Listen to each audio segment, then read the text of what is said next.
My name is Andrea Bresk. I'm interviewing Henia Bryer. Today's date is November the 15th, 1995.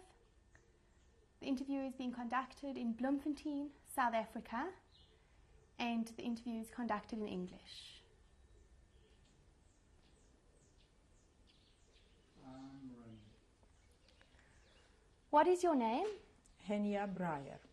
Can you please spell it? Yes, Henia Bryer. What was your name at birth? It was Hinda Fishman. Can you please That's spell that? the Jewish name, but they called me Henia or Hinka or all sorts of other names. Hinda, I think that used to appear on my birth certificate, and Fishman, F-I spelled in Polish S-Z-M-A-N. When were you born? December 1925. And where were you born? In Radom, Poland. How old are you now? 69. Or nearly 70, but until my birthday, 69. What were the names of your parents? My mother was Miriam, and my father was Elimelech. What were their occupations? My mother was a housewife. She had a big household to supervise. And my father was a successful businessman. He had a shoe factory. Did you have any sisters or brothers? Yes. I had an older brother, a younger brother, and a younger sister. We were 4, 2 boys and 2 girls. What were their names? The older brother his Polish name was Hashek. His Hebrew name was Yehuda Tzvi. My younger brother is Avraham. He's still alive. He's in Switzerland. And my youngest sister was Mila. Do you remember your home address? Yes. It was ulica Malczewskiego 11. It's Malczewskiego Street number 11 in Radom. Can you describe your house? Yes, it was an apartment. People didn't live in houses in Europe. They still don't. It was a big apartment, very comfortable. We lived in a nice part of the city. Opposite was the State Theatre, and it was a nice, comfortable life. What do you remember about your bedroom? It was white, and my bed was brass with these, it's fashionable now again, and I shared it with my sister, with my little sister, and complained madly about it because she was very small. And I liked to read at night late, and I remember my room very well. What is your childhood like? It was a very happy childhood. I went to school. The first few years of my life I went to a Polish convent school. Very strange, but that's where I landed because it was a private school. And then afterwards I went to a Jewish day school. And there I stayed till the war broke out. The school's name was Przyjaciół Wiedzy, which translated into English means friends of wisdom. It was a school where all the subjects were taught in Polish, but we had additional Hebrew studies and the usual, like they do it here. Hebrew, the Bible, Chumash, and so on, history, and so on. What did you do for fun? For fun, we played sport. In summer, we played netball. In winter, there was ice skating and reading. I always used to love to read, and that's in the schoolwork, and that sort of occupied. And we played musical instruments.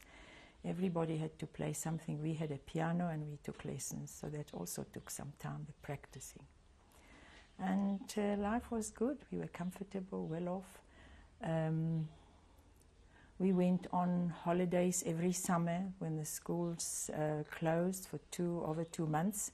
We went to a resort, the whole household, servants and all, and relatives used to come and visit us there. And my father only came for the weekends because he had to work and he couldn't take off for 2.5 months. He used to come on Friday and go back on Sunday.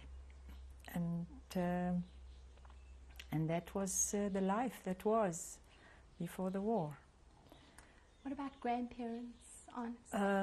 My father's parents were dead by now, and my mother's parents fortunately went to Israel just before 1938.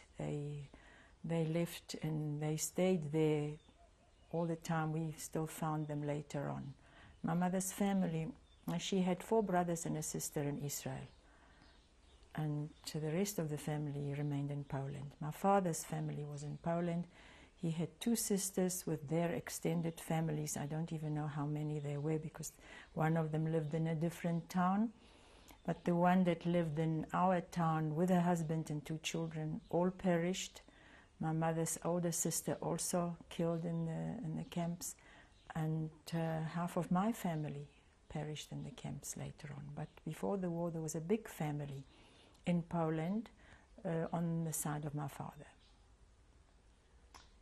And what was your religious background like? We had a very traditional Jewish home, but we spoke Polish at home. Festivals were observed. Factory was closed on Saturday, and my father used to go to shul sometimes on Saturday morning, sometimes Friday night, whenever he could, and on all the festivals and holidays, and obviously high holidays. And we observed all the festivals. I remember especially Pesach was a fantastic, Passover was a fantastic night. Grandparents and the whole family, plus aunts and uncles and cousins, and there were lots of us at the table. And it took, by the time my grandfather was finished with the prayers and reciting, we were all asleep. But it was beautiful, and all the other festivals were also observed. It was nice. Did you have both Jewish and non-Jewish friends? Mostly Jewish friends. When I was small and was at the Polish school, I had some Polish friends, but they never came to my house, and I didn't go to their house. So mostly my friends were Jewish later on, and that's how it remains. What was your first experience of anti-Semitism? Well, before the war, you mean? Before the war, I didn't really have any, I knew there was anti-Semitism. I heard the older people talking about it, and I knew that that Jewish young people were not allowed to attend university. In Poland, they had some restrictions about that. But I personally never encountered any anti-Semitism. I didn't look Jewish, and everybody took me for a non-Jewish girl. So personally, I didn't encounter any such, but I knew it was there, and there was lots of it.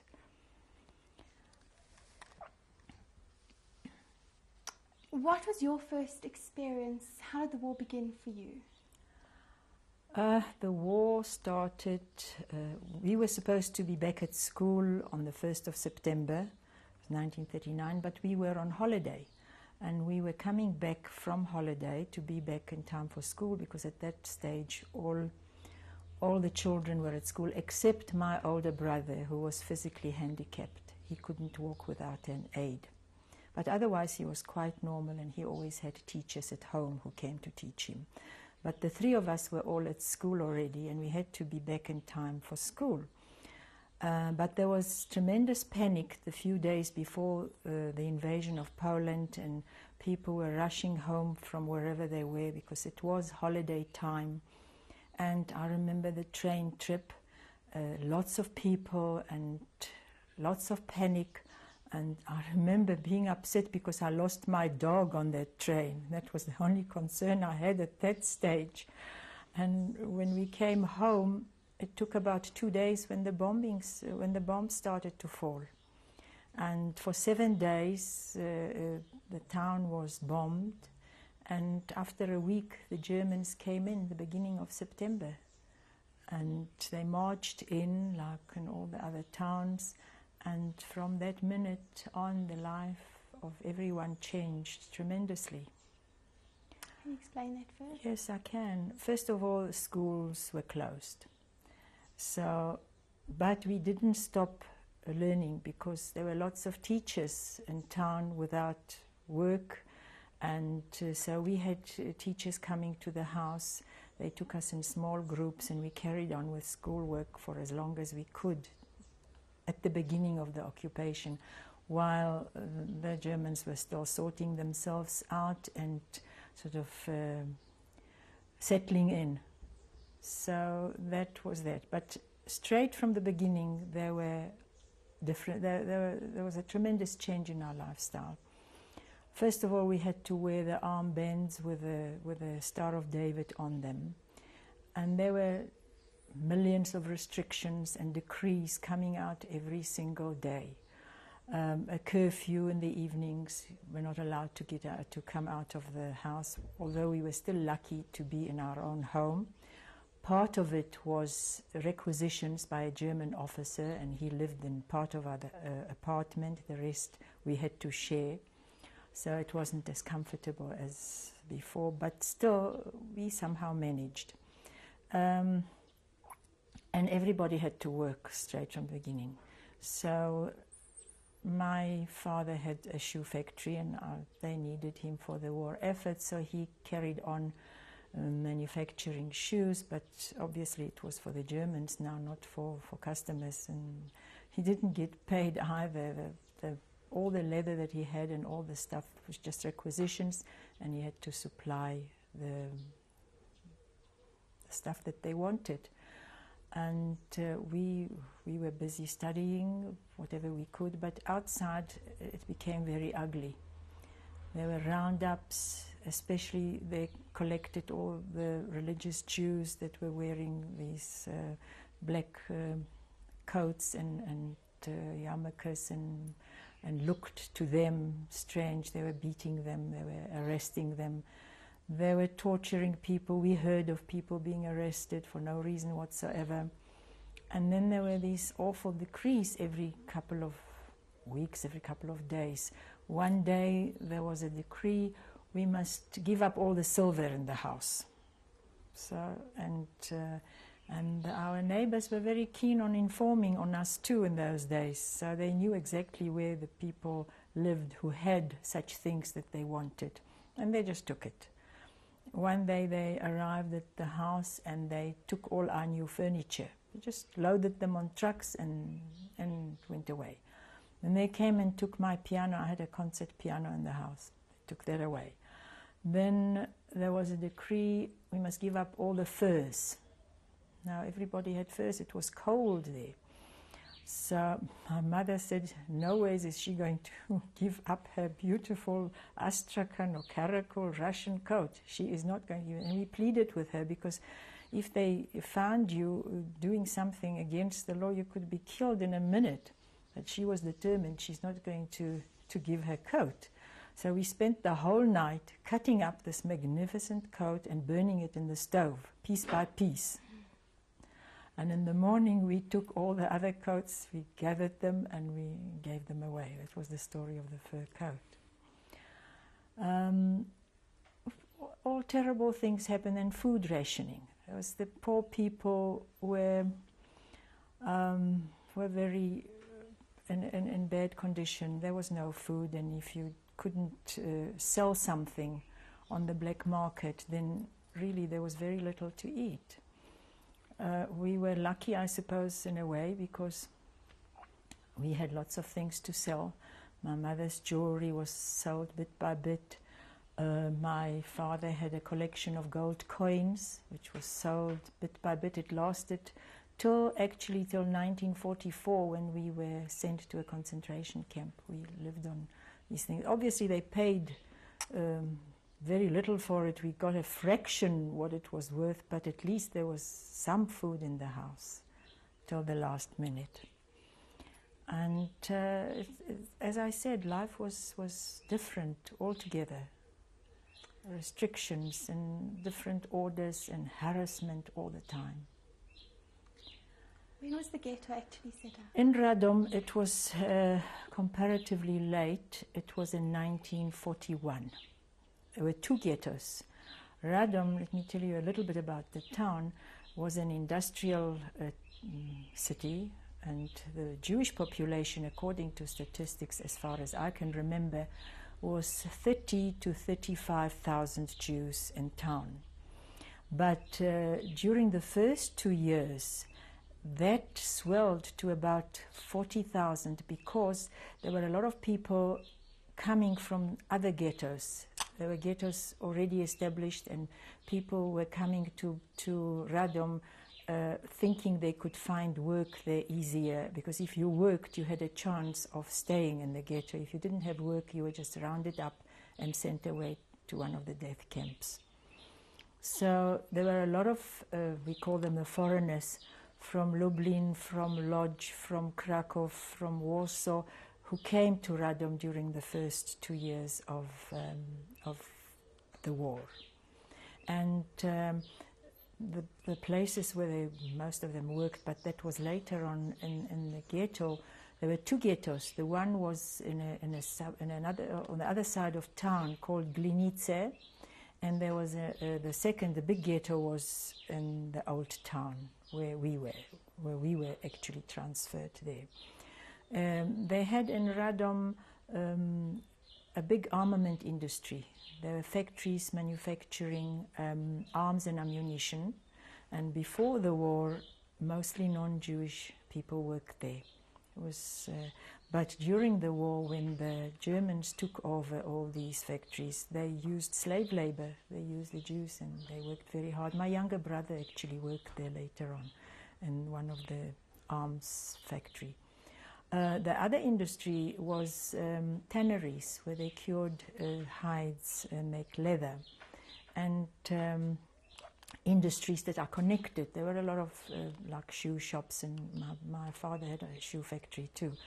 So they worked in those because they were all requisitions, and they used slave labor for the war effort in all these factories. Now, the ghetto was established in 1941. That was a big ghetto still. There were 2 ghettos. But then in 1942 was a big, what the Germans call Aktion, which is operation. And Polish it was called Wysiedlenie, which is resettlement. But in fact, there was rounding up of thousands of people and sending them to mostly death camps. There were 3 main death camps in Poland. The one was Auschwitz, the one was Majdanek, and the third one was Treblinka. There were others too, but these were the main ones. So after 1942, where they liquidated the other ghetto, there was only 1 ghetto, and we had to move out and go to the ghetto. There we were given 1 room for the whole family, and we were lucky at that. And then another family didn't have accommodation, so we took them in as well. And there's a funny story about that. I didn't remember that at all, but I contacted the girl that was the daughter of that family a little while ago, and she reminded me of it. I asked her if she remembered me, and she said, "How could I ever forget that we lived with you? You took us in," and I didn't even remember it. But it was hard. 1 room for a big family and an additional family, but still we were alive, and everybody had to work. That was the most important thing. Otherwise, they rounded you up and they sent you away. There were also terrible scenes in the ghetto. They were knocking on your door, just hauling people out, shooting them in the street or in the courtyard or anywhere at all. It was horrible. Now, at that stage, I still didn't have work. I didn't work till that stage. And one day, they came and they said that all the sick people must go to the hospital. They're going to look after them. Not the sick, the handicapped, sorry. And my brother was taken. They had to take him because otherwise the police would come and take them by force. And my older brother, I mentioned, he was physically handicapped. He was taken away, and my mother went with him. And it was cold, it was winter, and he took his coat off. and gave it to my mother and said, where I'm going, I won't need it. Give it to somebody who will need it. And that was the last thing we heard of him. They shot all of them outside the town. And that was my older brother. Then we came home and I had to look for a job. And my younger brother, they managed to get him a place in the armament factory. And he was still very young. He was nearly 2 years younger than I am. And I don't know how he managed there, but he apparently people were saying that he was standing and sleeping by these machines that they had to feed with steel and do all. I've never been to this factory. I only heard what they did.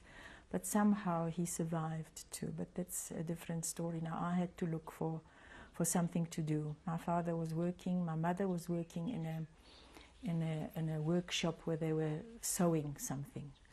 But I wasn't working, so we were looking for work for me.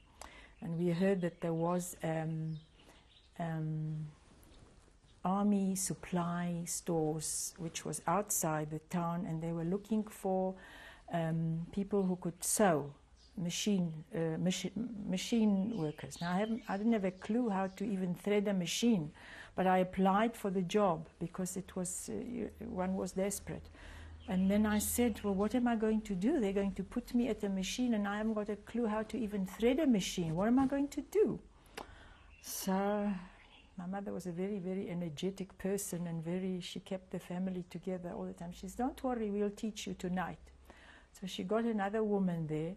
They brought a sewing machine and they showed me how to use a machine. And that was all, one lesson. The following morning I went to this place, I applied for the job and I got it.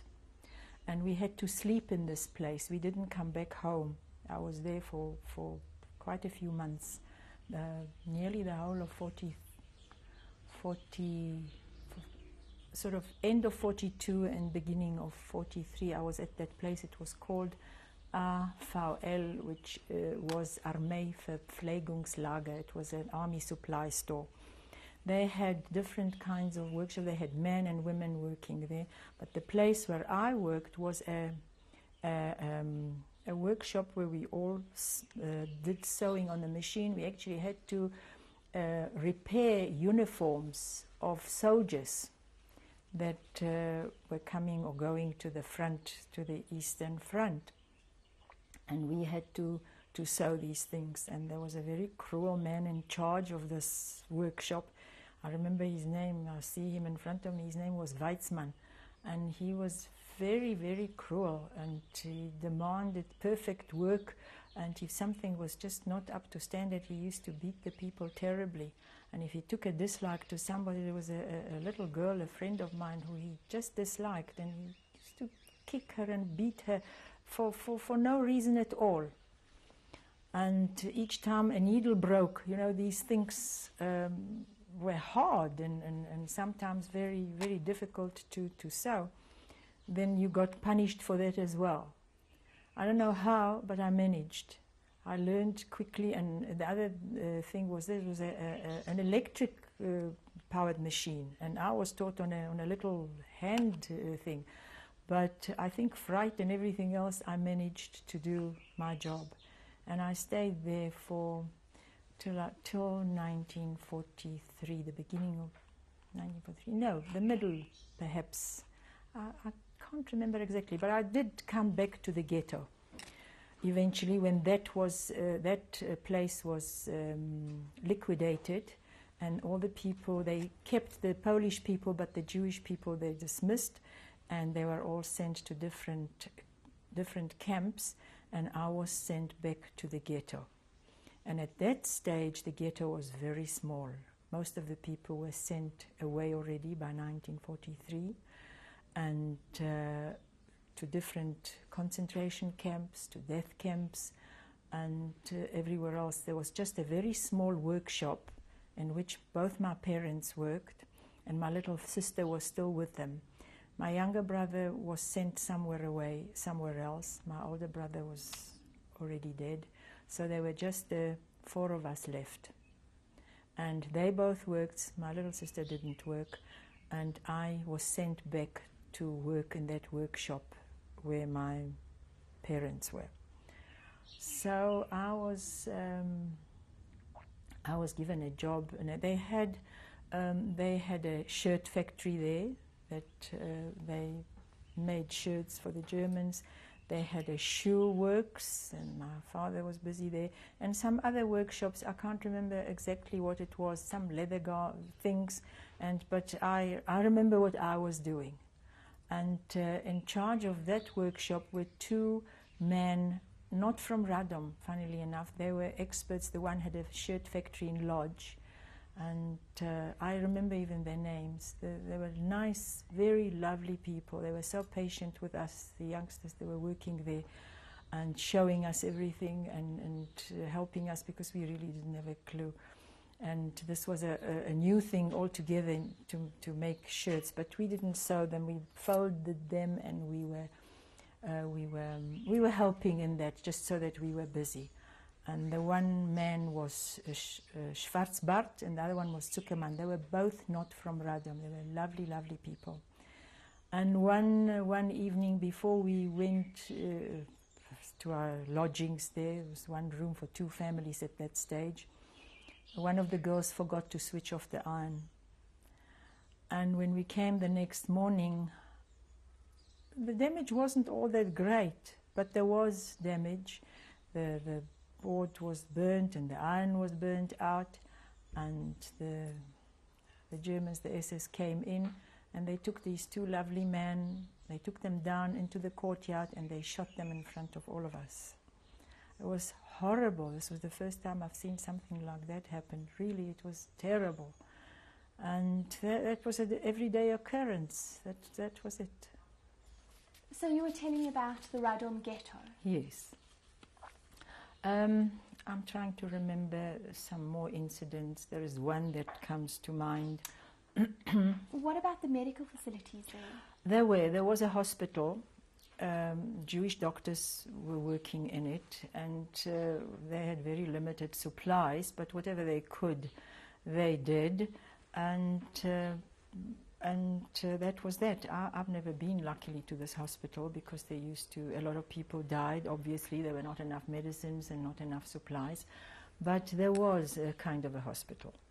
Now, that reminds me of something that happened personally to me in the ghetto, and I had an abscess on my tooth, and it was very painful. My whole face was swollen, and it was full of stuff there, and it had to be drained and cleaned. And my mother decided I have to go to the hospital to have it done.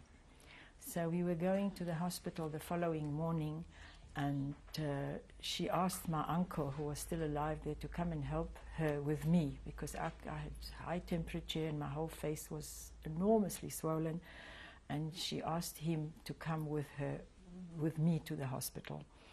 And he arrived in the morning, and he was helping me to put my jersey on and a coat on, because it was very cold outside. And he was clumsy. He wasn't used to dressing girls. And he hit me. I don't know what he did, but he hurt me here, and this whole thing burst open. So now we had to clean it up and put hot compressors on, and it was a whole big business, but we missed the transport to the hospital. We couldn't go to the hospital. And that very same morning, the whole hospital was taken away.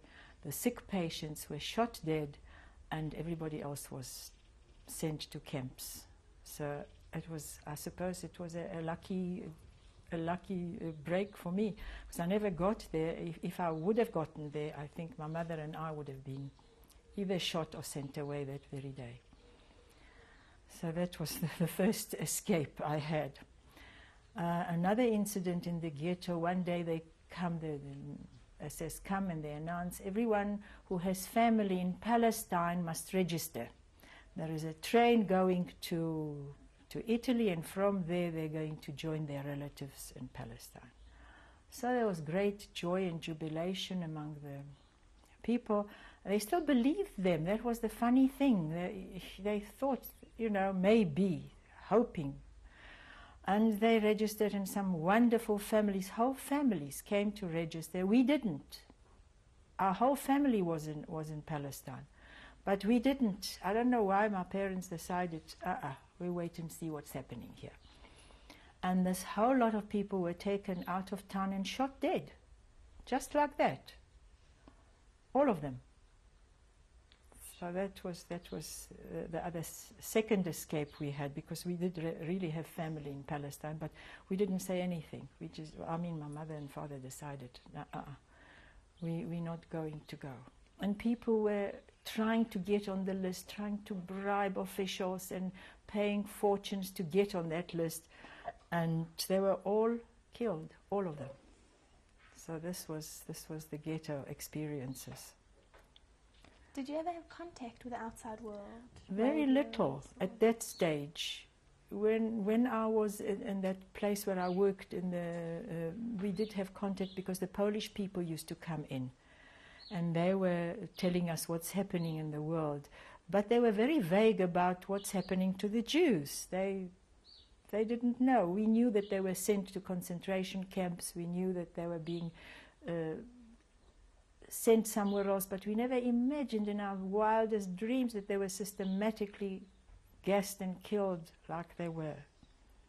We were told that they were going to another work camp. That's what the Germans used to tell them. But that was that. Did your family ever try to escape, or friends? No, we didn't have contacts outside the ghetto, and we didn't have any contacts. You had to have false papers and contacts outside the ghettos, and we were too young to be on our own to just escape and fend for ourselves. And my parents didn't have a chance. They couldn't leave the children, and the whole family to hide was very difficult.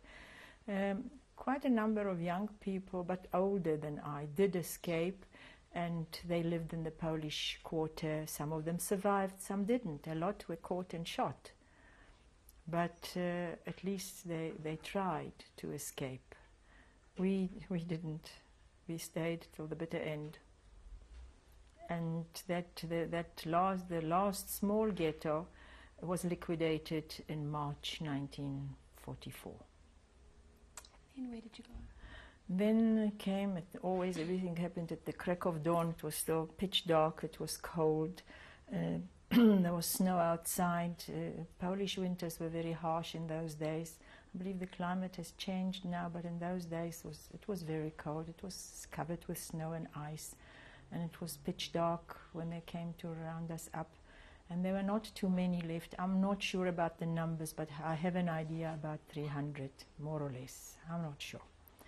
We still had our belongings with us. Each one was allowed one suitcase, so we each had a suitcase with us, and all our personal stuff like watches, rings, the bit of jewelry that remained that wasn't sold. I had a watch, a gold watch. I had a ring that I got, my 12th birthday, I think. And I had a chain which my grandmother gave me, and I didn't want to part with it, so I was wearing it all the time. And we were loaded onto these cattle trucks. They were locked. And on the trip to Majdanek. Now, Majdanek was just outside Lublin. And luckily it wasn't all that far away. I can't remember how long that journey took. It was a nightmare, because it was our first experience of being herded into these cattle trucks. There was no food given on that journey, as far as I remember, no water. And we arrived in Majdanek, and that was that. Then they got us out of the trucks. You had to jump. These trucks were very high. There was no ladders, no steps to help us. We had to just get off it and literally herded to the camp, and then we were separated. The men were separated from the women, and we were taken to bathhouse or whatever they called it, cold water, the middle of winter, and you had to strip, leave all your belongings, and you never saw them again. And you were given, when you came out of it, shivering. And that was the first time I saw the SS women that were, they were Nazi guards, the women. They were very, very cruel, all of them. And the one that was in charge of them was particularly, I remember her as if it was yesterday, her name was Elsa Erich. She had eyes like glass, steel, and she always smiled when she hit somebody, a real sadist. They were wearing riding boots and uniforms with the SS insignia like the men, and they were in charge of the women. They herded us into this bathhouse, cold water, as I said before, and everything that we possessed was left outside. There was nothing. We were just like that. And then we were given these striped dresses and clothes to wear, underwear and whatever. It was all taken from other prisoners that were killed before us, and it was laundered and given to us. I can't remember the lousing, maybe there was, but we still came from home, so we were pretty clean at that stage. But they did spray us with some awful stuff and gave us these terrible uniform, and they gave us canvas shoes with wooden soles.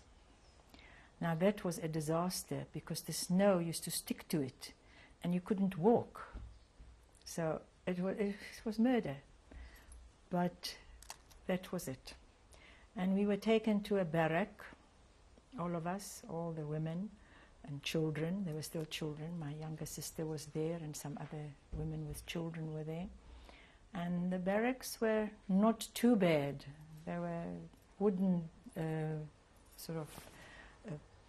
wouldn't call them beds, they were planks. But it was reasonably clean, and we had like straw mattresses, and we were given a blanket as well. And there to meet us came a young woman who was in charge. She was what they call the block Älteste. She was in charge of that block. And we met some other women. Now, I just want to describe to you Majdanek. At that stage, Majdanek was one of the extermination camps. It was divided into 5 fields, and the crematorium was in the 5th one. So whenever you heard that somebody was taken to the 5th field, you knew he's never going to come back from there. I can't remember which number we were, which field, but when we arrived in Majdanek, there were very few Jewish people there. They killed most of them. There were the men from our transport from Radom. There were the group of girls that I'll talk about in a minute that were left from the lodge ghetto, because when they closed the ghetto and lodge, it was one of the biggest ghettos in Poland. According to the statistics, there were 200,000 Jews in the lodge ghetto, and most of them were taken to Majdanek when they liquidated the ghetto, and most of them were killed there. But out of all these multitudes of people, they selected 100 young women, and they were beautiful. Each one of them was prettier than the other, and we looked at them and we couldn't understand what was going on there. They were well dressed, and they seemed to be well fed, and they were beautiful, each one and one. And eventually we found out what was the story with these girls. First, they were working in the stores where they collected all the jewelry and money and all the things that the people brought with them. And there were masses of stuff there, clothes and jewelry and gold and masses of stuff. So they were working with this. And then they were working in a German brothel. They used them for the soldiers who came from the Eastern Front. That was their work. And they were wonderful to us. They helped us a lot. We didn't come in contact with all 100, but we knew there were 100 of them. They brought us extra food whenever they could, and they were very good. They really helped us a lot.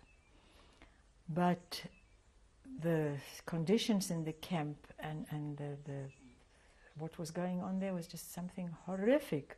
It was our first introduction to a concentration camp, and for the first time we realized that people are being exterminated. There is a machine, there is a factory that kills people. This was the first time we came in contact with all these horrible things.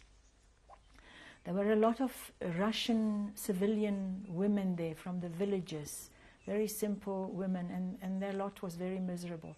They were treated very badly. They were beaten day and night, and they didn't know what's happening. They couldn't understand a word of German. We all spoke German, so we knew at least what they wanted, as impossible as it was, the tasks that we were given. But we knew what, and we could, we could communicate with them. But they didn't understand a word of German. They couldn't speak Polish. And they were so miserable. They cried all the time. Whenever we came in touch with them, they were crying. They were terrible. There were a lot of Russian prisoners of war as well, Russian men. We only saw them through the wire because we were separated from the men. But we didn't encounter any other people, Jewish people at that stage. And these women told us that that exterminated their thousands of people. According to the statistics, in Majdanek, 750,000 people were killed in this crematorium there. So it's a horrible story. Now we were put to work. It was total chaos.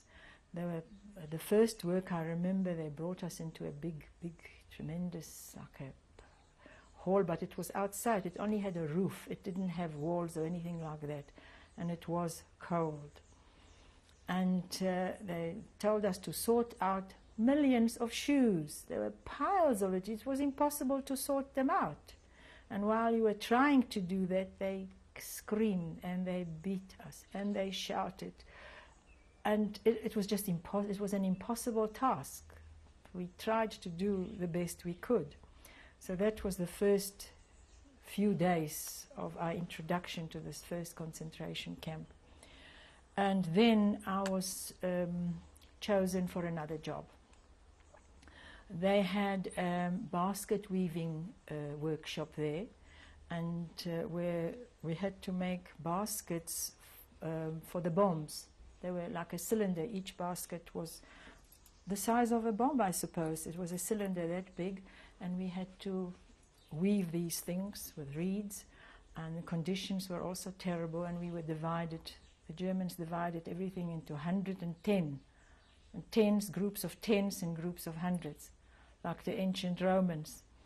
And so I was in a group of 10, and we had to produce, each of us, 8 baskets a day, which under normal circumstances, I suppose, is not too bad. But in this freezing cold, with the fingers not being so supple and the reeds had to be soaked in cold water, it was very difficult. But we had to do it.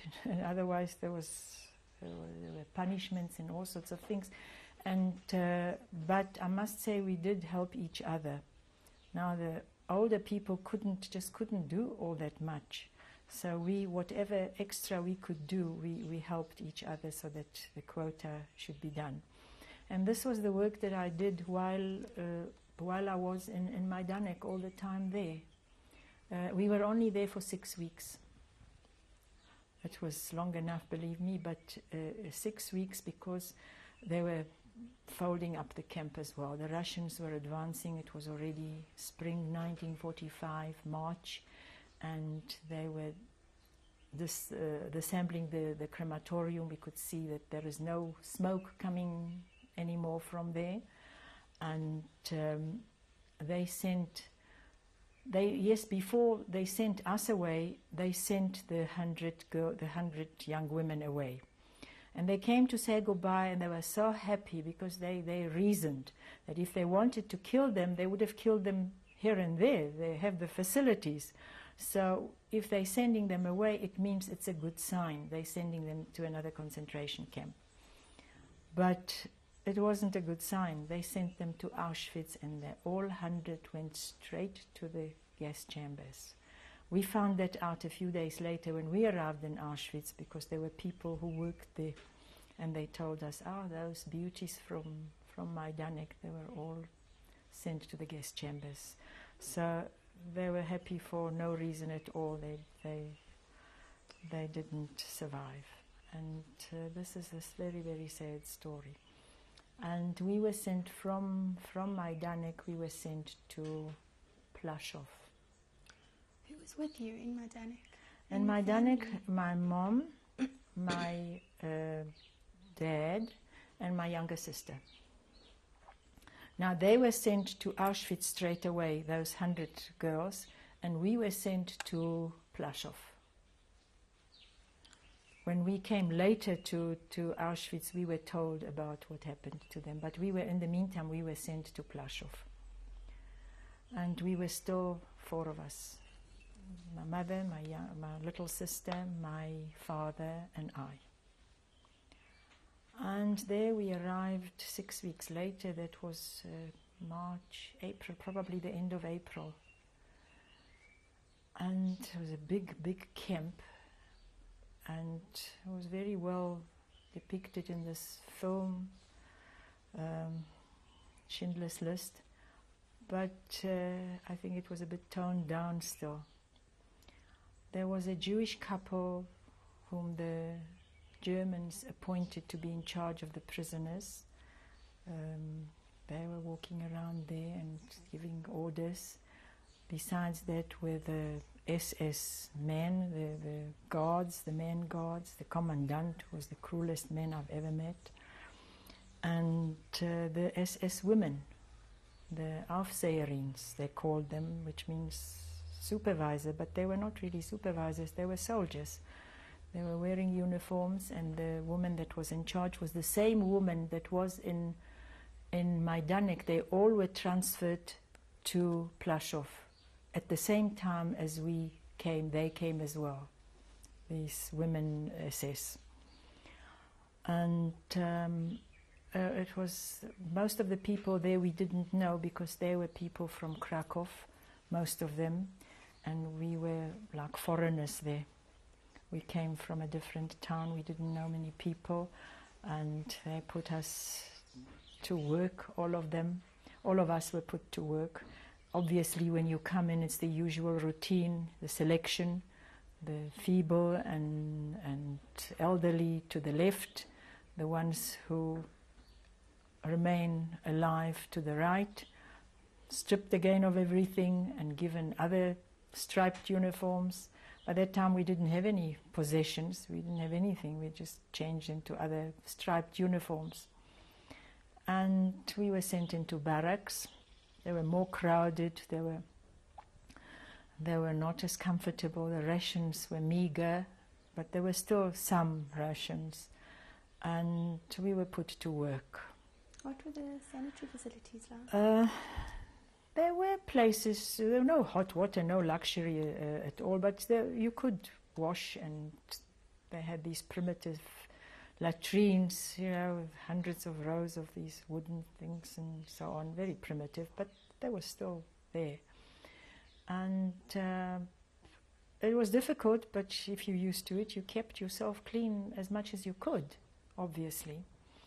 And we were sent to work in Płaszów. But there were lots of beatings there and lots of hangings. There every morning you used to see people hanging from ropes. And the worst of all these places was this standing on Appellplatz. In every camp, in every concentration camp, there was a big square where they used to count us every morning. So now we were woken about 5 o'clock, sometimes 4 o'clock in the morning by the Jewish supervisors. And we had to stand there outside in rows for hours, because the Germans only came about 8 o'clock or whenever. And we had to stand there for hours outside waiting for them. And then they used to count everybody, and then they used to send us to work in groups of 10 again. At the beginning, when I was in Płaszów, they used to give us back-breaking work. There was a quarry somewhere there nearby, and we had to push trolleys full of stones, sometimes uphill, sometimes straight. We never knew where these trolleys were going and what it was for, but we had to push them, and it was very difficult. It was hard work. It wasn't for women, it wasn't for young people, for young girls, it wasn't for children, but we had to do it. And we did that for quite a few weeks, and then a lot of things happened all of a sudden after a few weeks when we were in Płaszów. And also they had another thing that you had to strip and walk naked in the camp so that they can do these awful selections. Every couple of weeks, it was the most dreadful thing. You can imagine how you feel when you're asked to strip. I mean, and we were brought up in a Jewish home. I wouldn't even strip for my mother in the bathroom. I used to lock the door when I went to have my bath or things like that. And there you had to strip naked, whether it was summer or winter, and had to walk in the camp for all these Germans to look. They were walking around with riding crops and making remarks, ugly remarks, while we were doing it. So it was pretty awful. How did they make the selection? Well, whoever they didn't like. If you looked too thin or too, well, there were no fat people there at all. But if you looked old to them, and a woman of 40 could look old in those days when she was starved and not in a long time in the camp. We were still lucky that we came to the camps late in the war, but there were people who were there since 1942-43. So obviously by that time they were skeletons, they were thin, they were tired, they couldn't work anymore. So they had them killed. And the trouble was that there was no crematorium in Płaszów.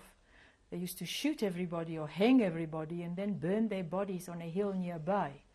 And you had this constant smell wafting into the camp, and the ashes in the air all the time. Everything was grey, and and we knew. I mean, we could see it. It was the fires were burning day and night. It was dreadful. Then, after a while, I suppose I had a lucky break. Then we were standing on the Platz, on this big square being counted, and this SS woman that was in charge, this Elsa Erich, chose me to be their maid.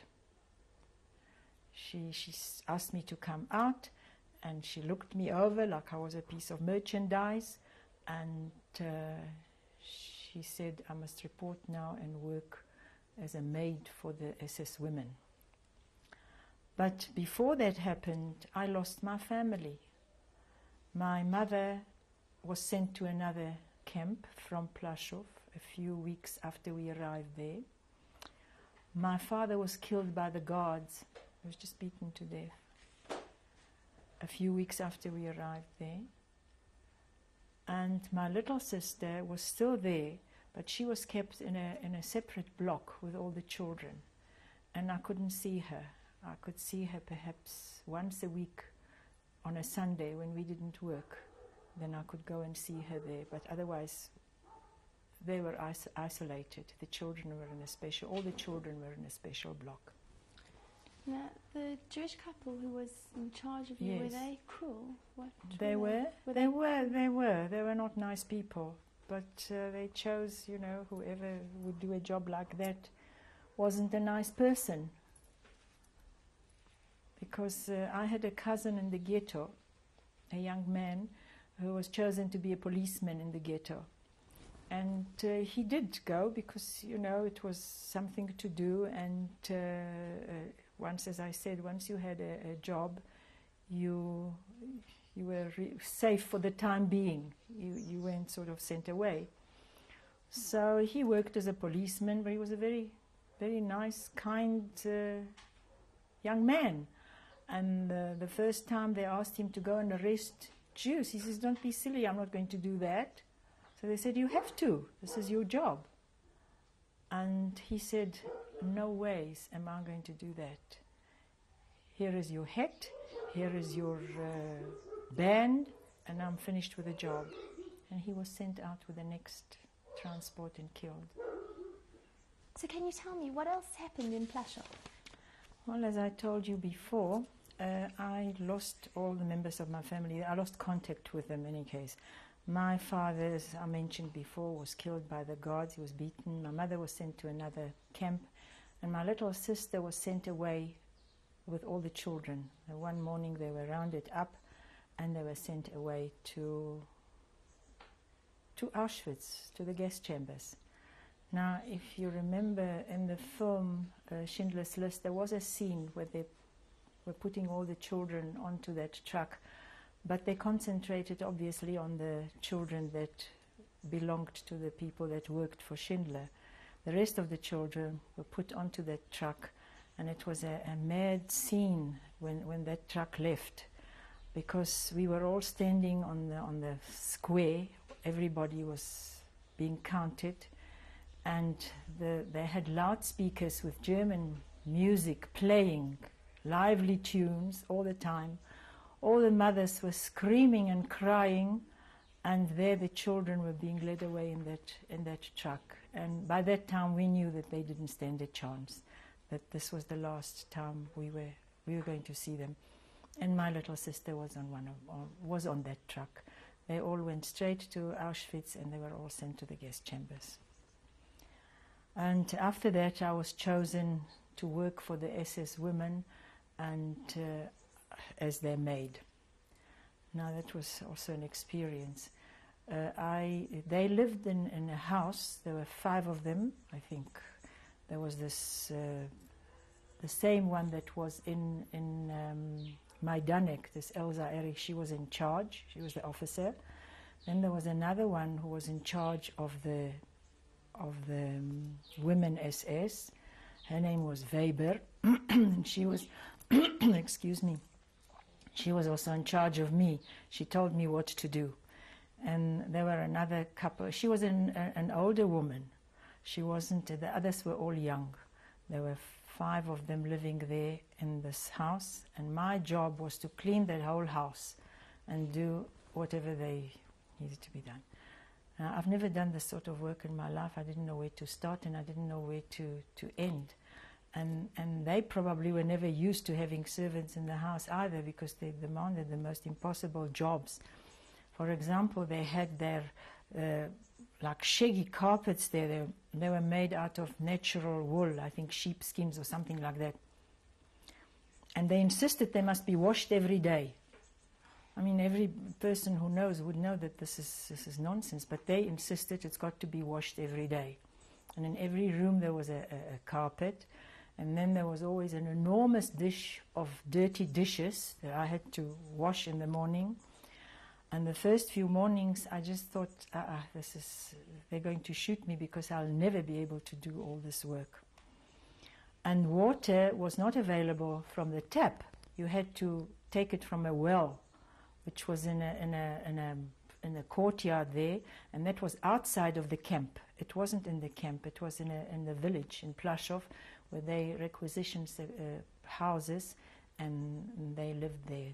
The men officers lived there, the high officers only, and the women lived outside of the camp. The others lived inside the camp. They had houses there. So I had to walk with this woman every morning to the workplace, and then she accompanied me back to the gates of the camp every afternoon. And in the morning I faced this pile of dirty dishes, and you had to pull the water from the well by hand, buckets and buckets of it. And I didn't know how to wash dishes. That was the truth. I didn't know how to start. And I saw an old Ukrainian soldier who was working at the house next door. And I asked him, please, to show me what to do, because I didn't know what to do. And luckily, he was really very kind. He pulled the water up for me, and he showed me how to wash these dishes. And then I said to him, but I've got to wash all these floors and the carpets. How do I do that? So he said, you take a bucket of water and you throw it over it, and you just spread it, and they will think it was washed. They won't know the difference. So thank God for this good advice. And this old man was really very good to me. He pulled the water for me every morning. There was the water was already pulled when I got to the well, because he worked different hours, I think, because I hardly saw him since that first day. But he did leave water for me every morning. He filled that whole thing with water. And I did as he said. I used to take a bucket of water, throw it on everything, and then just spread it around, and they thought it was all washed. It was the only way I could finish the work, otherwise I could never be able to do that. And that was the routine. The advantages of it were that I had food. This one woman that was in charge of me gave me food, I must say that, and she explained to everybody, she had to justify her kindness, so she used to tell them that I'm not really Jewish, I'm a mixed blood, I'm not really Jewish, and that's why she's helping me, if they asked, you know. And so I worked there for all the time while I was in Płaszów, till they sort of started also to liquidate the camp and sent everybody away. How did the other inmates feel about you working? They were very happy that I used to, wherever I could, I used to bring food back with me and share it with everybody. And at that stage, when I had no family, friendships were formed. And I must say the women helped each other tremendously. We relied on each other, and the older women looked after the younger ones, and there was a lot of help. They didn't. On the contrary, they were pleased that at least I had food and I could share some of it with my friends. You know, everybody had to have some work, you know, to do something, and this was really something that probably saved my life in the long run, because if I didn't have this sort of spare nourishment, I could never have survived Auschwitz and Bergen-Belsen. So these few months when I had food helped a lot. I'm sure it saved my life. And then where did you go? There was another thing there in Płaszów that I didn't mention. On a Sunday we didn't work.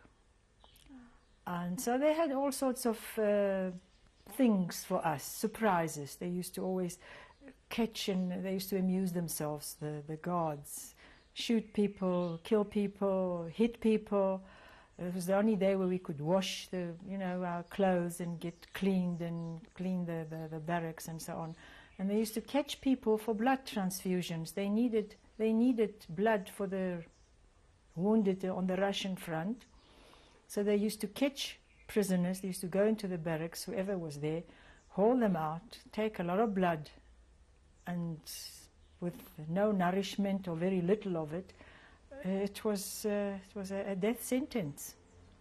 And one morning I was in the barrack as well, and there they come and they catch and they choose a few.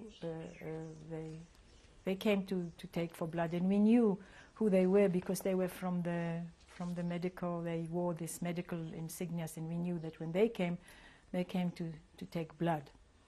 So I didn't know what to do. I was on my deck there where I was resting, and I didn't know what to do because all the other women started to run. They tried to escape, but it was useless. There were 2 guards at the door. You couldn't escape. So I stayed where I was. I was on the bunk, and I didn't move. And this SS guard comes and he says, "What's wrong with you?" I didn't know what to say. I said, "I've got the typhus." And I said, "I think I've got the typhus." So he puts his hand on my forehead, and must have been hot from fright or whatever. And he says, "No, yeah." And he left me. And he went out, took all the others, and I was left there. So that was another lucky escape, I suppose. And I worked there for them all the time until they sent us away. And from there we were sent to Auschwitz. I can't remember much about the journey because it's not a long way from Płaszów to Auschwitz. It's quite near. But it was the usual procedure with the cattle trucks and with the piled into these a lot of people and no food and no water. And we arrived in Auschwitz. It was bleak. You come out of this railway station, and it's just desolation greets you. And the usual selection straight away. You got to strip, and the selection. A lot of people were then sent to the left side. My best friend's mother was in front of me, and she was sent to the left side. And a lot of other people, and we went through. The receiving camp was Birkenau. They used to call it the Zigeunerlager, the gypsy camp. Conditions there were terrible. It was all that you saw in all the films after the liberation, you saw in that Birkenau camp. But first we went to the bath, the usual bath, and stripped again and take all your clothes. And every one of us was given a bundle of clothes to put on. They also shaved all the women's heads. And that group of 100, there was just a few they didn't shave. They sort of checked for lice and things, and I was one of the 3 or 4 that were not shaved. The others were all shaved, the whole heads were shaved. They looked terrible. And just looked at that, all these girls, they looked terrible, and we were given bundles of clothes to put on. And I was given a bundle, and nothing fitted me. It was the most terrible thing. When I saw it, I thought, now this is it. I'll never be able to survive in this. I got, for shoes, I got these wooden Dutch shoes, you know, those wooden things. And they didn't fit me. They were too small, and you can't stretch it. It's not leather or material. I couldn't get into them. And then I was given clothes of a small girl, a little girl, probably a child. So when I got dressed, I could hardly close that dress, and it was like a mini. And it wasn't warm enough. There was no coat. I was given a most unfortunate parcel of clothes. And I stood there in the courtyard and I just cried. I didn't know what to do. I couldn't put the shoes on. I was holding in my hand these big, you know, forgot what you call them. Clogs. Clogs, that's right. I couldn't put my foot into them, and I stood in the middle of that courtyard weeping bitterly. I didn't know what to do. And then a miracle happened. Somebody called my name over the fence. There was a wire fence, and people on the other side were working with the clothes. They were probably men from our town, some of them, because somebody called my name. And I said, yes, who are you? So he says, never mind, just wait here. There was a young man on the other side. He recognized me, but I didn't know who he was. And I was crying so much I probably couldn't see who he was. And he says, just stay where you are. And he came back 5 minutes later with a bundle of clothes for me. And it had a coat, a black, I'll never forget that, because I was never so happy in my life. A pair of shoes, stockings, and a black velvet coat. And a dress, whatever it was, it was clothes, and I could put them on, and that was that. So from there, that was really something special. And then I went to, then we were all taken to this Birkenau, this Zigeunerlager, and there we were sorted out. Another selection again, and they chose from that whole group, again 100 young women and girls. And I met my mother there at Birkenau for half an hour, and some of my friends were there, and my best friend, who is now in Israel, came with a cup of soup for me, and she thought she was doing me such a big favor, but I came from Płaszów, I had food there, so it wasn't, she probably took away her last ration from her, and she brought it for me.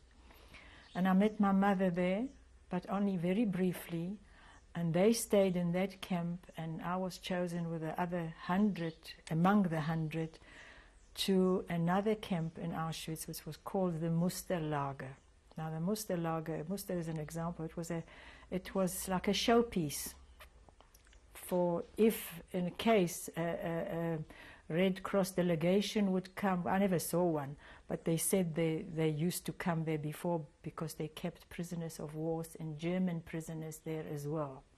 So they took the 100 of us and we came to this big gate there with this Arbeit macht frei sign, and we were put into barracks. These barracks were much better and cleaner than the ones in the other camp in Auschwitz. And we were put in there and we stayed there. And the work was, again, the standing from 5 o'clock in the morning, and it was starting to get cold. It was starting to get cold, and it was, all I remember is the cold and the hunger. And we were in the street the whole day. The group that I was with, the 100, were divided in 10 again, and we were called Straßenkommando. That means we worked in the streets. So you were outdoors the whole day, from 5 o'clock in the morning till the evening. And all we were given was a portion of soup during the day, and then in the evening a slice of bread. And it was just terribly, terribly cold. We were carrying stones. That's all I remember, from one place to another, and there was no aim to it. There was no purpose. We were just told to carry the stones from one place to another.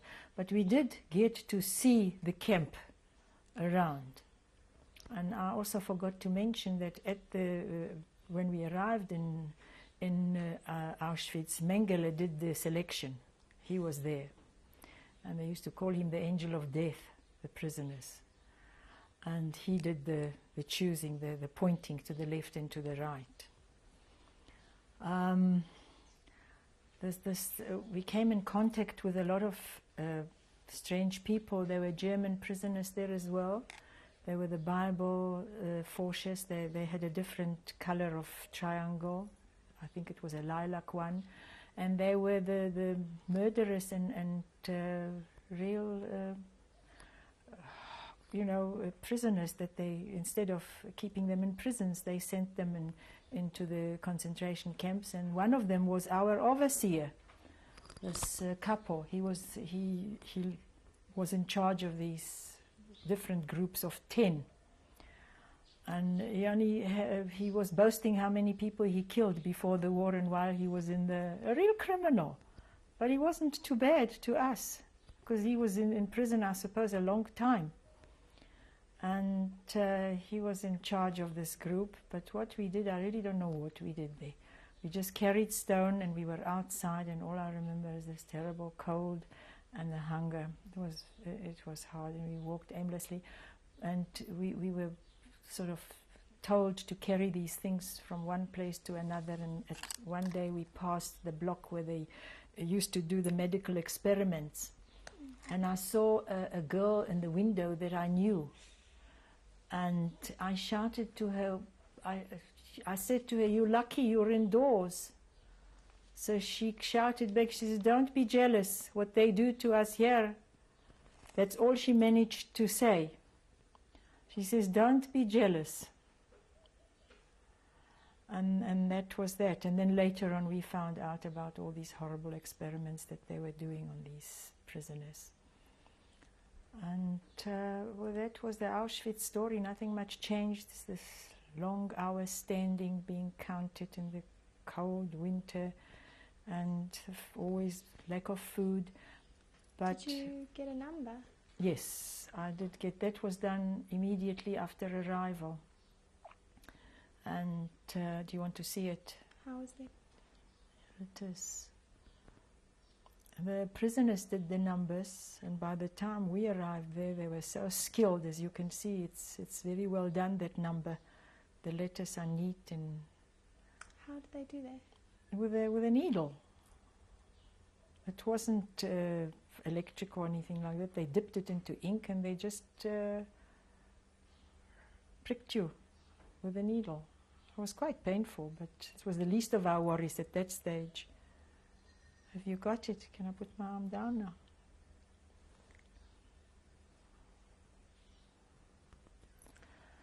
Did you ever celebrate any Jewish holidays or anything? Not in Auschwitz, not in the camps. But I remember one incident when we arrived in Auschwitz. We were told, when we arrived in the second lager, that we were told that it was Erev Yom Kippur. So we asked the woman in charge to keep our rations for the next day because we weren't going to eat on Yom Kippur. Well, predictably, they not only took the rations away, but they didn't give it to us the next day either. And after that, we didn't really know when the festivals were, and we never celebrated any. How old were you? Ah, yes, I had my birthday in Auschwitz. I was 18 when I arrived in Auschwitz, and then in December I had my birthday. And oh, it was very, very emotional for me. But as I said before, friendships were formed, and I had a very good friend who looked after me. She was an older lady, not older, she was probably 22 or 23 at the time, but in those days a difference of a couple of years is a big difference. And she went to work somewhere, I can't remember where, but she came back with a present for me, and a slice of bread. And it was the best gift I've ever had, or appreciated at least, on that day in December. We stayed there till the beginning of January. And then they started to, we were still there when they started to demolish the gas chambers, but they didn't manage. They didn't have enough time. The Russians were approaching, and the Russians were in Auschwitz the beginning of January. I can't remember the date, but it was January 1944, because they left all the old people and the feeble ones and the ones that couldn't move. And my mother was actually liberated by the Russians in Auschwitz at that time. I didn't know it at the time, but she was left behind, and we went on this awful march from Auschwitz that was well documented and described and written about, where we walked and walked and walked in the snow, and the road, the snow was red because on both sides of the road there were bodies. Whoever couldn't walk was shot on the spot. And I don't know how long it took, but more than, I think, about 3 days. At night we were told to just sit down for the night somewhere, and the rest we walked. It's quite a long way from Auschwitz to Breslau. We walked. Till then, it was the most dreadful thing. You couldn't walk. You wanted actually to drop everything. You didn't have anything, but we had some bread which we found on the way. A cart of bread was turned over, and so we each grabbed a loaf of bread. But it was difficult to carry it. You get so tired walking and marching, and it was. But we held on to this bread, and I was practically carried by 2 other women, and it was terrible. It was dreadful. The road, I just visualize it. I remember it like it was yesterday. All we heard was this crackling of guns, shooting, the dogs with the guards, people lying on both sides of the road, and us just going along. Did you have to march at the same pace? Yes, and if you stayed behind, you were shot. You see, the guards were changing, but we didn't change.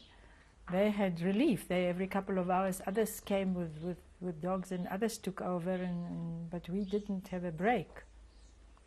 So that was that terrible march to Breslau. How many people marched?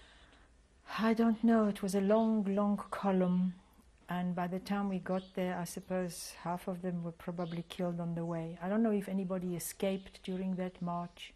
I have no idea, because it was you just wrapped up in yourself in a situation like that, and you just tried to stay alive. And what was the weather like? It was winter, it was snowing, it was cold. It was January and it was cold. It was snow all over. And when you arrived? We arrived there and they took us to the railway, not a platform, it was just outside of town probably, and they loaded us into these cattle trucks, but these were trucks with a difference. They were open, they had no roof, and we were packed on them like sardines. There was only standing place in them. And from there we were taken in those trucks to Bergen-Belsen. And if you look at the map, it's right across Europe. It's the other side of Europe, right to the west side. Bergen-Belsen is near Hamburg, between Hamburg and Hanover. It's a camp. I don't know how long we were in those trucks, but a lot of people died on the way. It was snowing, it was cold, there was no place to rest because it was only standing, so you stood among the dead people as well as the living. And it took a long time. It seemed like an eternity, but it must have taken a good couple of days before we got to Bergen-Belsen. And we were... Where was your mother? My mother was liberated in Auschwitz. I didn't know it at the time, but she's remained. I told you that only the older people and the ones... She was very ill. She actually was sick and she couldn't move. In those days I thought she was old, but she wasn't. She was still probably in her 40s or early 50s. But she couldn't go on the march. She was very ill, so she was left in the barrack and they didn't have time to kill all the people. So she was liberated by the Russians and they took very good care of her. And we met later on, but we'll come to that later. We arrived in Bergen, the station there, in the middle of the night.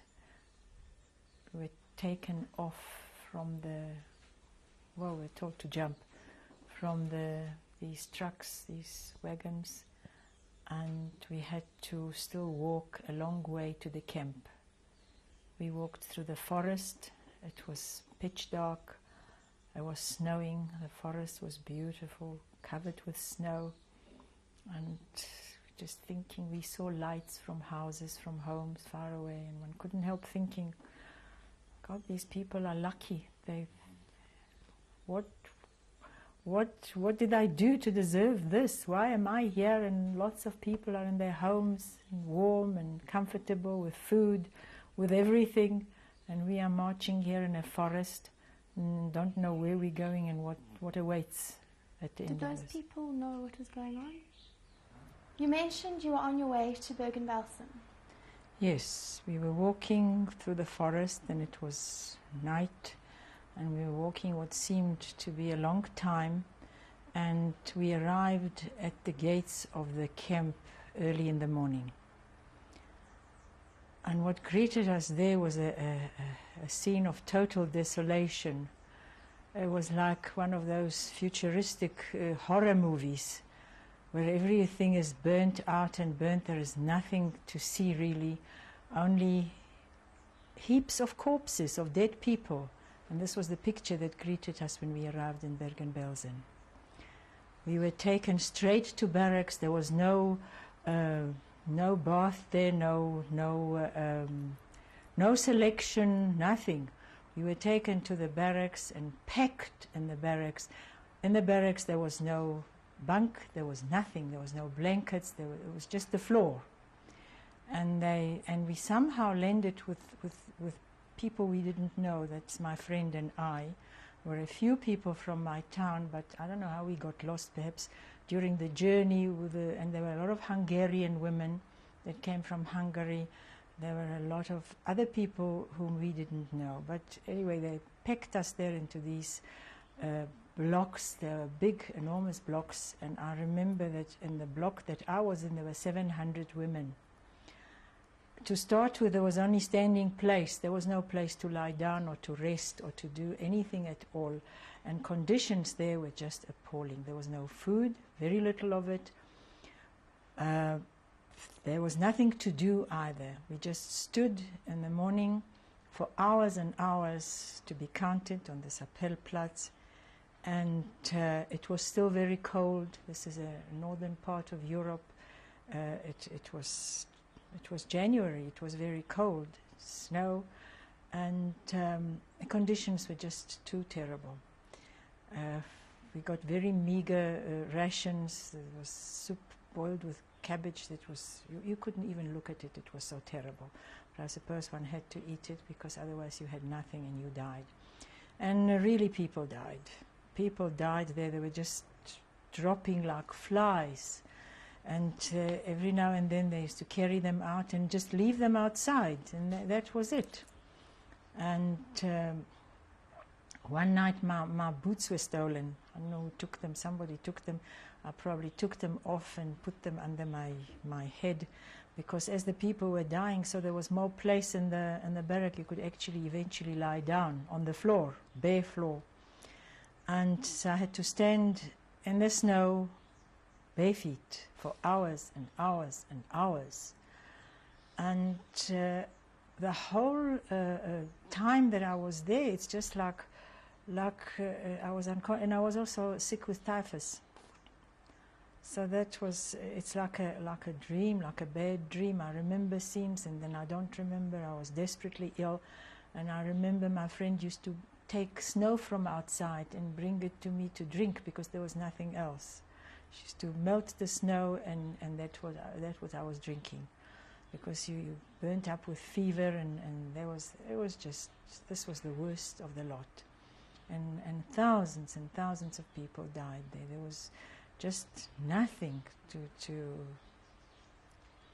brighten up your day, because in the other camps we still sort of tried to keep busy. We sort of, sometimes we were singing in the evening, we got together with friends, sometimes we were reciting poetry, and everyone used to add a little bit. If somebody forgot, we used to keep yourself sort of occupied or interested in something so that the gloom would lift a little bit from our lives of every day. But Bergen-Belsen was just, there was no hope there. People really died in the thousands, and they were just left there. And that was Bergen-Belsen. And unfortunately, we were liberated very late, only in April 1955. The British Army came in, and the tanks came first, and they had one look at the camp, and they went out again, because there was disease and all these rotten bodies outside. And then a couple of days later, we actually stayed on our own for a day or two, maybe 3 days, where the Germans have left. They sort of mostly ran away. The English have been and have gone, and we were there on our own, sitting outside and just waiting for somebody to come and do something. And eventually the British sent an auxiliary force. They were probably male nurses and one or two doctors, but not nearly enough for a camp of these dimensions.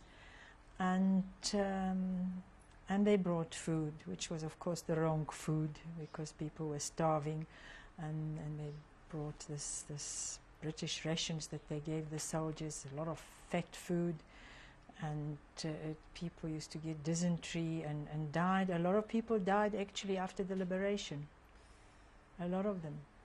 And then they quarantined the whole camp because it was typhus, and we were very upset about it, and we were very cross. We said that they're afraid that the Germans will get sick from us, that's why they're keeping us here.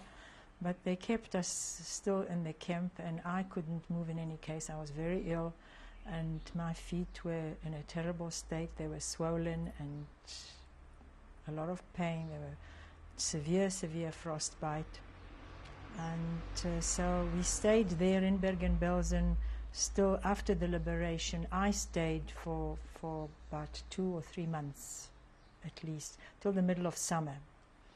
And then people started to coming from other camps. They started to come and bring us news from other places, and that's where I heard the news that my mother was alive. Somebody went to Radom and came back. They used to travel and give news of different places, and they told me that the people from Radom, most of them, those who survived, are in Stuttgart. So I went to Stuttgart there. A friend came to fetch me, and we went by train, and we went to Stuttgart, and there I met a lot of people I knew. They were all from my hometown. There was a street which they requisitioned for us in Stuttgart on the hill there, and the UNRWA was keeping that DP camp, displaced persons camp. And UNRWA is the United Nations Relief and Rehabilitation Administration, and they had a kitchen going for us. They supplied us with clothes and with food, and we stayed there and mostly looking for relatives, news of relatives who remained alive and who did not. And there were people traveling. Those who were in good condition physically used to travel back to Poland and came back to Stuttgart with news, and there eventually my mother came to Stuttgart as well. I sent news with somebody who was going back to Poland that I am in Stuttgart, and she and a cousin of mine came and joined me there. And we stayed still for a couple of months. I can't remember how long, but in beginning of 46, we went to Paris. My uncle I had an uncle who lived in Paris, and he sent a car for us. So we went to Paris, and we stayed with him there till, well, not all the time, but when we came to Paris, we stayed with them. Had you heard from your younger brother? At that time, we didn't hear yet, but eventually we did hear that he was already in Israel. He was taken with all the youngsters with this Henrietta Jolt project that she collected all the youngsters from the camps in Europe and took them to Israel, and he was on a kibbutz in Israel at that stage. But we didn't see him for 2 years since the war, because we couldn't get to Palestine. My mother decided that we should go. She had parents there and brothers and a sister, and we decided that we should go to Israel. We had family there, and my brother was there, my younger brother was there. So we had to wait.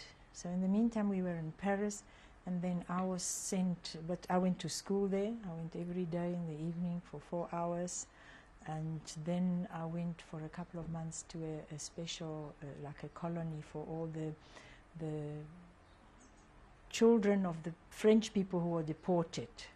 And somehow I got in with them. I was the only foreigner. They were all French teenagers, more or less my age, a little younger, a little older. And we went to Nice, and we stayed there for a couple of months, which was very nice to recuperate, because I was with young people, and we did a lot of hiking, and it was a good thing after these camps. How did you integrate with all of them? Very well. I mean, there was a language barrier, but I could make myself understood by then. I went to school in Paris, so I could speak sort of more or less. And you know, when you're young, you mix very easily with everybody. And their parents were all the boys and girls that were with me. Their parents were all also in camps, and most of them didn't come back. So we had a lot in common too. And we stayed there, and then we came back to Paris, and then we eventually made it to Marseille to wait for our turn to go to Palestine in those days. But we had to wait for a long time. We only got to Israel in 47. It's 2 years after the war. Excuse me, because in those days, as you know, the English wouldn't let Jews in. If you went there, you were sent to Cyprus, and another camp, another concentration camp. Well, we called it a concentration camp. Of course it wasn't, but to us it was. And so we came to Haifa, in 1947, and we joined the family. My grandparents were there, and I had 4 uncles and an aunt. They all had children, and obviously they were very happy to see the 2 of us. And that was when we met my brother for the first time, 2 years after the war. And then we got him out of the kibbutz. He was in a kibbutz in Hulata, in the Hula Valley, and we lived in a very, very modest, simple little place. And all 3 of us, and my mother had to work. She's never worked in her life before. I mean, before the war. During the war she did. She opened a canteen at the police station, and she was actually doing very well. And soon afterwards the war of liberation started, and I went into the army, and then my brother afterwards also went into the army, and I was in the Israeli army from 48 till 50. What did you do? Well, it was wonderful, actually. This was the way to integrate. I met all the young people, and when I came to Israel, I had a background of Hebrew, but I still went to school as well, to night school, and I studied, and so you learned to speak Hebrew. Well, I was in an Air Force camp on Mount Carmel. It was called Stella Maris. It doesn't exist anymore, but it was there. And we worked. First we were on duty with a radar, very primitive sort of thing. There were no planes. There was not really an Air Force in those days, but we were at the Air Force base. And then from there I was transferred, after about a year I think I was there, I was transferred to another unit in Haifa, in another place with the Israeli Army Supplies head office. And I worked in that head office as a soldier. And then when I finished the army, they asked me to stay on as a civilian.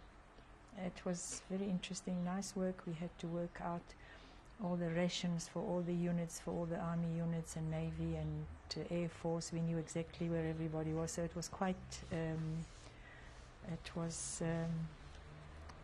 responsible work, and it was a state secret. We couldn't tell anything, where these units were and what. But I worked in the office there, and I worked there all the time till I left. I was in Israel for 5.5 years, nearly 6 years altogether. Why did you choose to join the army? Well, first of all, everybody had to, and I would have volunteered in any case. It was the best thing for me. It gave me back my pride in being Jewish. I can't tell you what a feeling it was to wear that uniform after all that we went through, and to be able to walk tall and proud in the streets.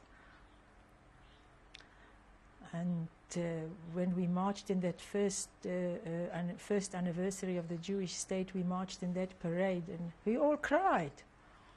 It was wonderful. It was the best thing that ever happened to me. Did you ever think you would survive? Well, there were times when there were great doubts. There were really times where... But I never gave up hope. I used to pray a lot and argue with God, and I used to say to myself, I'm not ready to die yet. I'm too young. I've still got a lot of things to do, and I've still got a lot of things to experience, and I'm not ready yet. And I don't think I ever really was ready and gave up, because a lot of people did, and that was the worst thing. I remember there was a young Hungarian girl next to me in that barrack in Bergen-Belsen, and she was crying, and she was sitting next to me and crying, I don't want to die, I don't want to die. And I kept on saying to her, but don't talk about it, just forget about it, just concentrate, save your strength, you're using up energy, don't cry, stop it.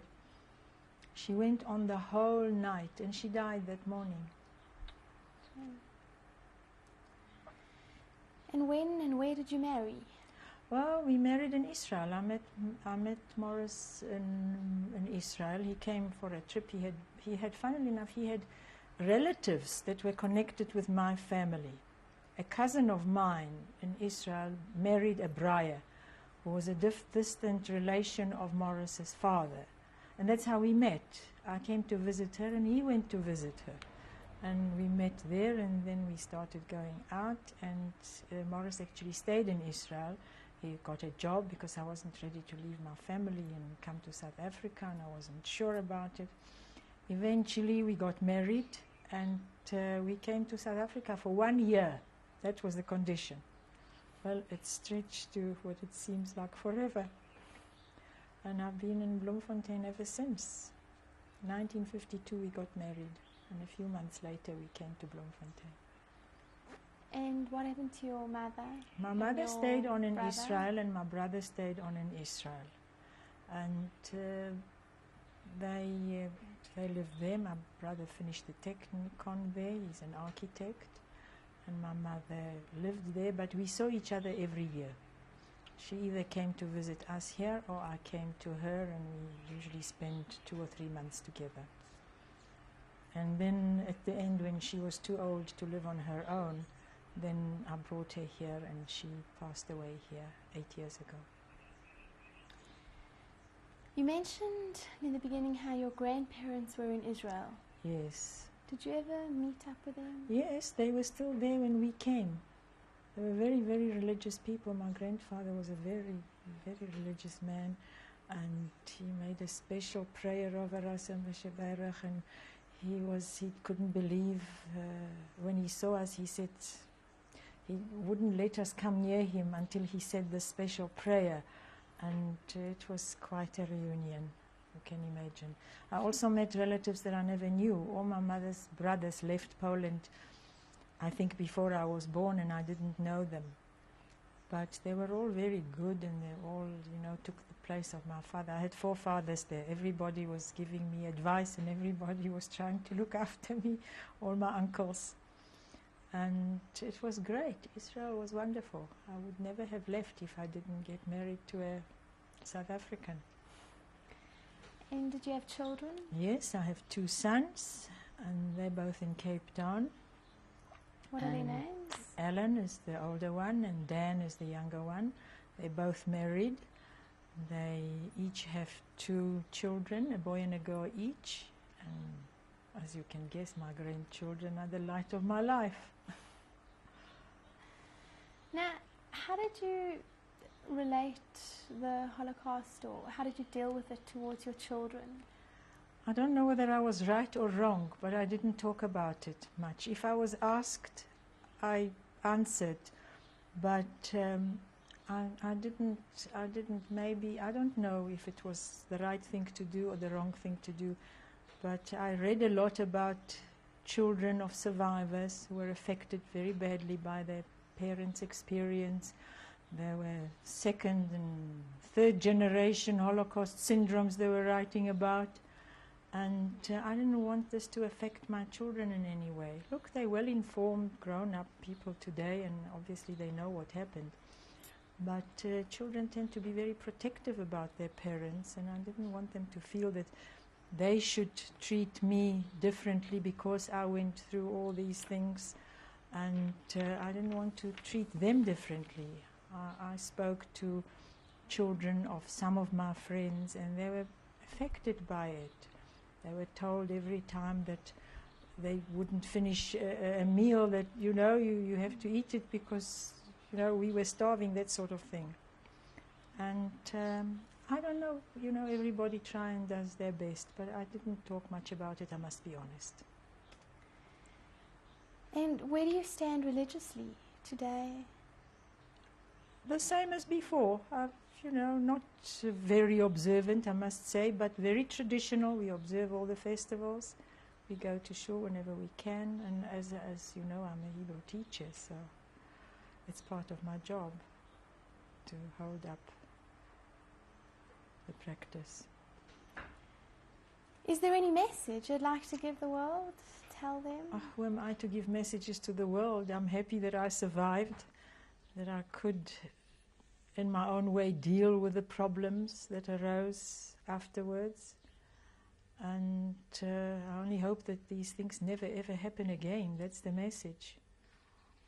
Because it's besides the people that lost their lives, we are all affected by it. And we're not the same people, we're not that we were. Everyone is badly damaged in one way or another. Why did you want to do this interview? I felt I owed it to, not so much to my children, maybe my grandchildren, because my children were well informed, they know what happened. But I felt I had to do it for my brother that was killed, for my sister, for my father, and for all the other people who can't talk today and never will be able to tell their story. That is why. Thank you. Thank you.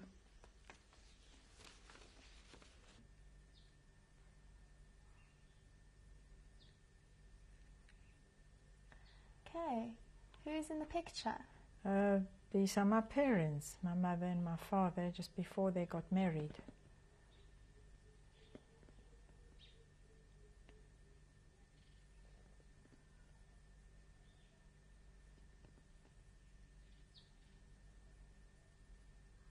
Do you know how old your mother was there? I think she was about 30, something like that. They were engaged for a long time. He wasn't at home. He was in the army in Russia, and then he came back and they got married. He must have been about 35 at the time.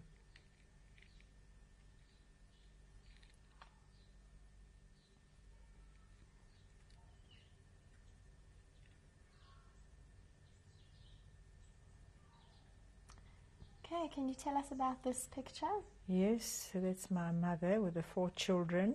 I'm on the top right there with that navy blue bow on my head. My younger brother is also on the top, and at the bottom is my little sister on the right side and my older brother on the left side.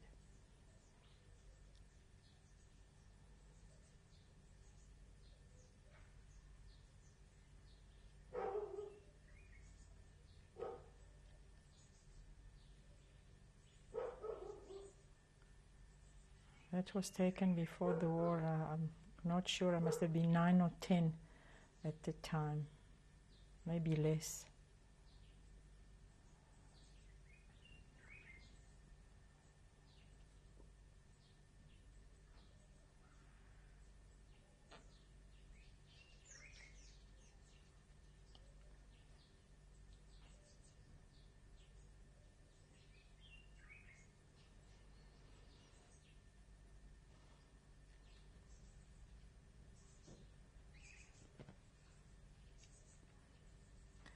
Okay, can you tell us about this picture? Yes, that was taken before the war on our last holiday. The whole family there in the forest. My mother is on top with my older brother. I'm on her left side. Next to me is my younger brother. And there's my father with my little sister.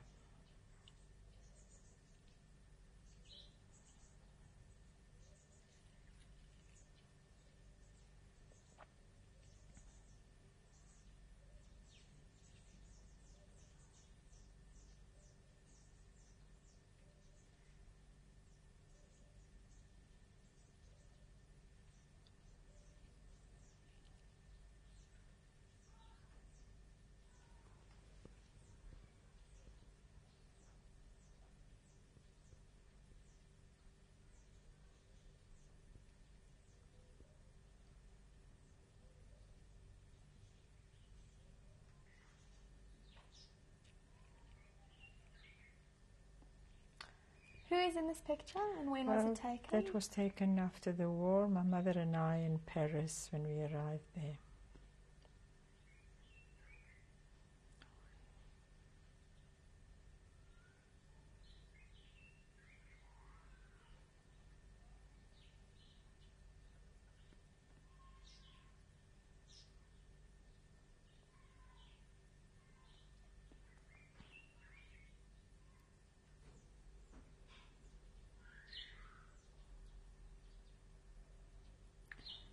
Okay, Henia, tell me about these photos. This was my passport photo when I arrived in Israel, 1947.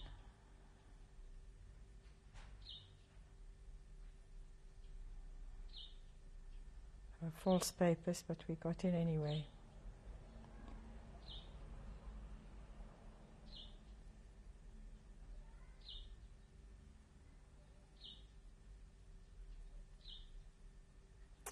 And this photograph?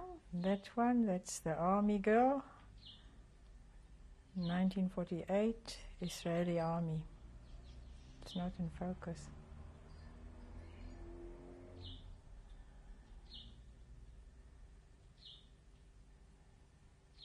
Where is that taken?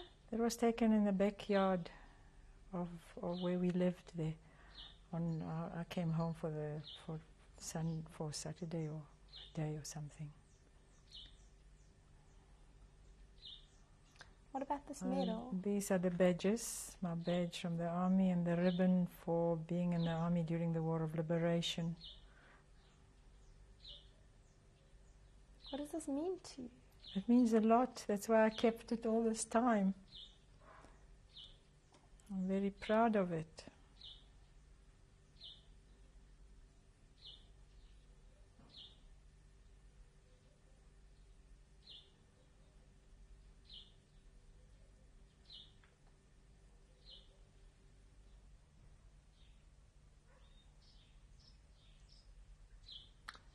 Henia, what is this photograph of? This is one of our wedding photos. Can I catch it quickly?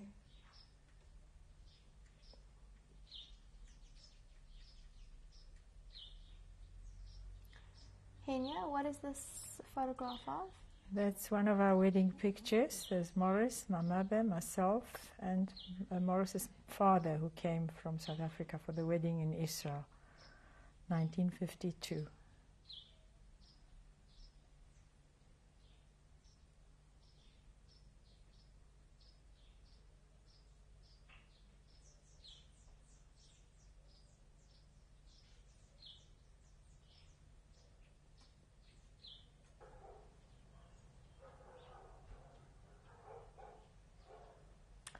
Henia, who is this photograph This is of? my firstborn son, Alan, and his wife, Denise, at their wedding.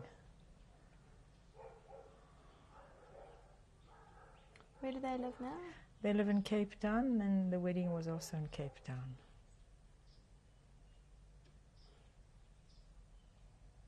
Who is this? And that's Richard, their son, our first grandson.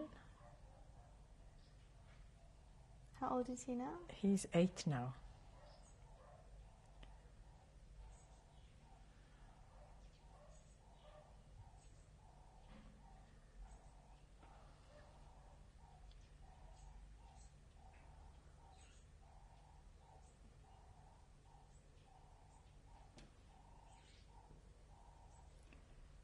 And this picture? And this is his little sister, Jenna.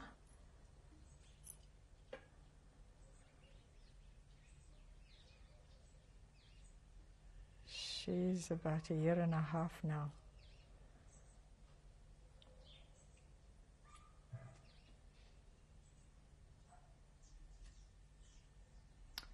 Henia, tell me about this photo.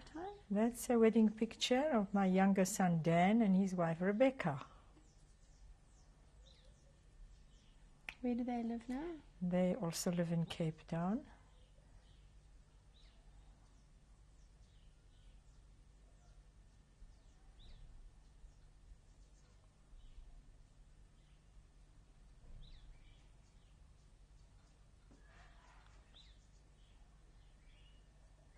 Who's this?